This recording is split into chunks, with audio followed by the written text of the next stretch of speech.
Hello guys, Namaskar and welcome to Fit Zone. Friends, মই আজি ক'বলৈ গৈ আছোঁ দিনটোত আপুনি কেতিয়া আৰু কিমান পানী খাব লাগে অৰ্থাৎ পানী খোৱাৰ পৰিমাণ আৰু সঠিক সময়ৰ কথা আলোচনা কৰিম। গতিকে চাই থাকক ভিডিঅ'টি শেষলৈ। চাওক, আগতে আমি জানিব লাগিব যে দিনটোত আমি কিমান পানী খাব লাগে। যদি আমি নৰ্মেল মানুহ তেনেহ'লে আমি দিনটোত 3 পৰা 4 লিটাৰ পানী নিশ্চয় খাব লাগে। এতিয়া সেকেন্ড কথা হৈছে এই 3 পৰা 4 লিটাৰ পানী আমি খাম কেতিয়া অৰ্থাৎ ইয়াৰ সঠিক সময় কি। গতিকে এইবাৰ আমি পানী খোৱাৰ সঠিক সময়ৰ কথা আলোচনা কৰিম।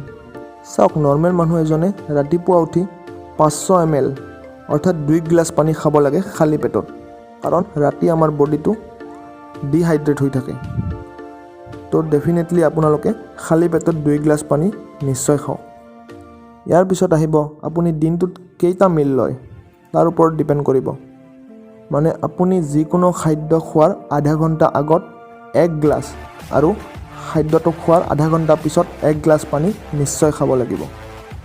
ফৰ এক্সাম্পল, আপুনি ব্ৰেকফাষ্ট কৰিব, তাৰ আধা ঘণ্টা আগত 1 গ্লাছ পানী খাওক আৰু খোৱাৰ আধা ঘণ্টা পিছত 1 গ্লাছ পানী খাওক। নেক্সট, আপুনি ব্ৰেকফাষ্টৰ পিছত যোনটো মিল ল'ব সেই মিলটোৰ আধা ঘণ্টা আগত 1 গ্লাছ পানী খাওক আৰু মিলটো খোৱাৰ আধা ঘণ্টা পিছত 1 গ্লাছ পানী খাওক। গতিকে যদি আপুনি কেলকুলেট কৰি চায় তেতিয়াহ'লে প্ৰত্যেকটো মিলৰ মাজত আপোনাৰ পানীৰ পৰিমাণ হ'ব 2 গ্লাছকৈ। এনেকৈ আপুনি দিনটোৰ ভিতৰত 3 পৰা 4 লিটাৰ পানী প্ৰত্যেকটো মিলৰ মাজত 2 গ্লাছকৈ ভগাই লওক। আৰু যদি আপুনি ৱৰ্কআউট কৰে বা নৰ্মেল এক্সাৰচাইজ কৰে বা ৰানিং কৰে তেতিয়াহ'লে আপুনি ৱৰ্কআউটৰ ভিতৰত অৰ্থাৎ ৱৰ্কআউটৰ মাজৰ সময়খিনিত 750 ml অৰ্থাৎ 3 গিলাচৰ আশে-পাশে পানী নিশ্চয় খাব লাগিব। গতিকে মনত ৰাখিব ফ্ৰেণ্ডছ, দিনটোত 3 পৰা 4 লিটাৰ পানী খাব লাগিব আৰু খালী পেটত 2 গ্লাছ পানী খাব লাগিব।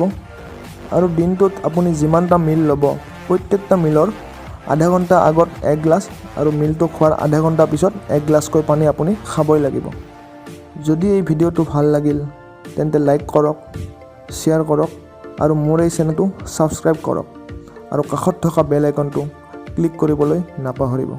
ধন্যবাদ।